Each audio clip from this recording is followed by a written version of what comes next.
What's up mga karabas? Kamusta po kayong lahat? Sana po ayos lang kayo dyan, ano? Kami naman po ayos lang. At ito, samahan niyo po ulit ako mga karabas sa isa na namang episode. For today's vlog mga pare ko, may panibagong YouTube channel naman tayong i-review o i-feature walang iba kundi yung YouTube channel ng Harabas. So yun mga pare ko, itong Harabas ay meron sila mahigit 1 million subscribers. So deserve ng Team Harabas na magkaroon sila ng million subscribers. Sa mga hindi pa nakapag-subscribe sa YouTube channel ng Harabas, i-subscribe nyo na yung kanyang YouTube channel. At huwag nyo rin kalimutan i-subscribe ang aking munting channel para lagi kang updated sa mga bago kong video upload. So yung pala ko talagang stress reliever ang vlog ng Team Harabas. So kapag once na manood tayo ay makikita nga natin dito yung pamamaraan ng panguhuli nila ng mga isda or seafoods. Kaya nakakatuwa panoorin ang Team Harabas. Ginawa yung kanilang YouTube channel on June 8, 2019. At may total video views na umabot sa 640,636,783. Dito sa video to mga pare ko ay ating alamin kung magkano na nga ba yung kanilang estimated YouTube sahod. Disclaimer, lahat na makikita yung amount dito o yung mababanggit kong amount dito ay pawang estimated po lamang gamit ang Social Blade. Ang Social Blade ay isang public website na kahit sino ay pwedeng tumingin dito at maaari nyo rin makita ang lahat ng mga estimated YouTube sahod ng mga vloggers or content creator. Layunin lamang ng video na to na makapagbigay ng inspiration sa mga taong makapanood nito, lalong-lalo na sa mga small YouTuber. So yung mapare ko, ano pang hinintay natin, samahan nyo kung i-review natin ang status ng YouTube channel ng Harabas.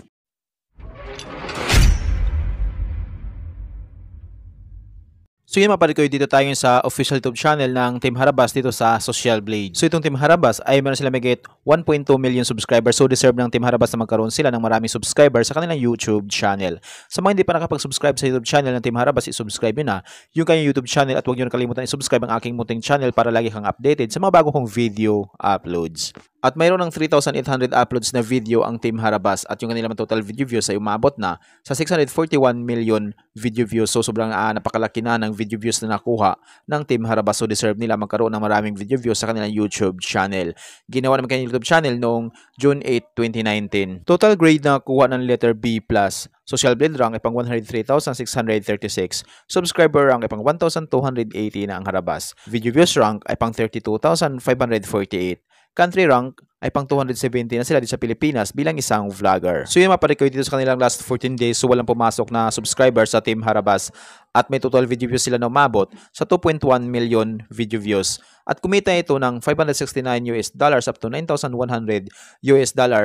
last 14 days. So kung i-convert sa piso, simula pag-convert sa lowest na meron silang $569 i-times natin sa 58 ay meron silang mahigit 33,000 pesos na posibleng kitain for the last 14 days. At kung mabot naman nila yung highest, umabot sa $9,100 i-times natin sa 58, ay meron silang 527,800 pesos na posibleng kitain for the last 14 days. So yun mga pare ko, dito naman tayo ngayon sa YouTube stats summary ng Team Harabas. Dito natin makikita yung mga nadagdag nilang subscribers, video views, at yung kanilang estimated earnings. So dito sa kanilang subscribers, makikita natin dito na stable lang yung kanilang subscribers, so walang nadagdag at wala rin nabawas. So yung pare ko, dito naman sa kanilang estimated earnings, makikita natin dito yung araw-araw na kinikita ng Team Harabas. So mayroon sila dito $36 up to $582, $48 up to $770, $74 up to $1,200.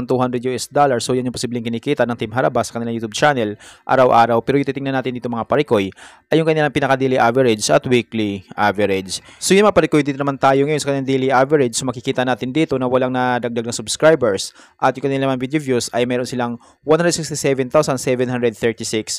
Kumita ito ng $42 up to $671. So i-convert natin sa piso. Simula pag-convert sa lowest na mayroon silang $42 i-times natin sa 58 ay mayroon silang 2,436 pesos na posibleng kitain sa loob ng isang araw. At kumabot naman nila yung highest, umabot sa $671 i-times natin sa 58 ay mayroon silang 38,918 pesos na posibleng kitain sa loob ng isang araw. So yung maparikoy, dito naman tayo ngayon sa kanilang weekly average.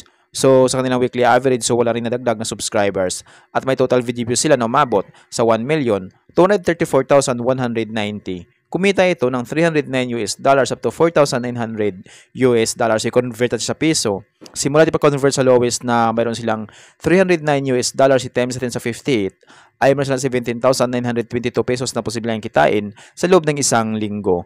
At kung mabot naman nila yung highest, umabot sa $4,900 i-times natin sa 58 ay meron siyang 284,200 pesos na posibleng kitain sa loob ng isang linggo. So yun mga pare ko, proceed naman tayo sa estimated monthly earnings ng Team Harabas. Ano natin, taktak natin doon, no?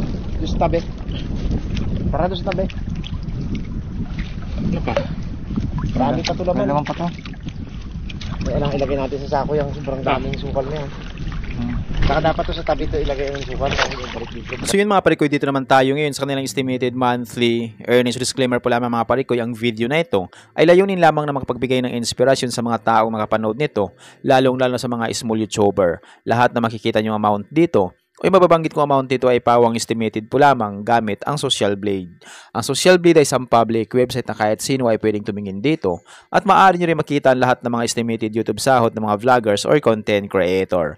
Layunin lamang ng video na ito na makapagbigay ng inspirasyon sa mga taong makapanood nito, lalong-lalo sa mga small YouTuber. So maparikoy, kung meron kayong inidolong vlogger na gusto nyo malaman kung estimated YouTube sahod, pakicomment lamang sa comment section at gagawan natin ng itong klaseng ori ng video.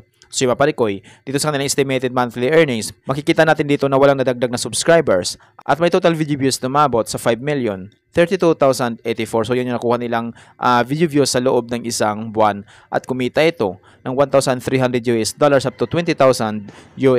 I-convert natin sa piso. Simula pag-convert sa lowest na mayroon silang $1,300 i-times natin sa 58 ay mayroon silang 75,400 pesos na posibleng kitain sa loob ng isang buwan. At kung mabot naman nila yung highest na mabot sa $20,000 i-times natin sa 58 ay mayroon silang 1,160,000 pesos na posibleng kitain sa loob ng isang buwan. So yung parang itong highest ng Team Harabas, sumabot lamang ito kapag once lahat ng mga viewers nila ay hindi nag-i-escape ng ads. So bihira lang yung mga viewers na hindi nag-i-escape ng ads kaya hindi tumabot ng Team Harabas. So dito lang tayo babase sa lowest na mayroon silang $1,300. So itong $1,300 nakatumbas ng 75,400 pesos, so maaring doble lang ito or triple. So yun yung posibleng kitain ng Team Harabas ng YouTube channel sa loob ng isang buwan. Pero maaaring magbabago pa itong mga parikoy, depende sa dami ng views na makukuha ng Team Harabas. So dahil ang sahod ng mga vloggers or content creator, nakadepende sa dami ng views, hindi sa dami ng subscribers. At laking tulong din yung mga viewers na hindi nag-i-escape ng ads. So kapag once na hindi pa tayo nag-i-escape ng ads, medyo laki ang YouTube sahod ng Team Harabas. So yung mga parikoy, deserve ng Team Harabas na magkaroon sila ng malaking sahod sa kanilang YouTube channel. So napakaganda panoorin ng content ng Team Harabas. So dito mayroon tayong matutunan dito sa kanilang mga vlog. Makikita natin dito kung paano nila pinapakita yung panguhuli ng mga isda at seafood. So kaya stress reliever, panoorin ang vlog ng Team Harabas. So mga parikoy, sa mga hindi pa nakapag-subscribe sa YouTube channel ng Team Harabas, i-subscribe yun na yung kanilang YouTube channel at huwag yun kalimutan i-subscribe ang aking munting channel para lagi kayong updated. So mga parikoy, hanggang dito na yung video natin. So kung mayroon kayong iniidolong vlogger na gusto nyong malaman yung kanilang estimated YouTube sahod, paki-comment lamang sa comment section at gagawan natin ng itong klaseng ori ng video.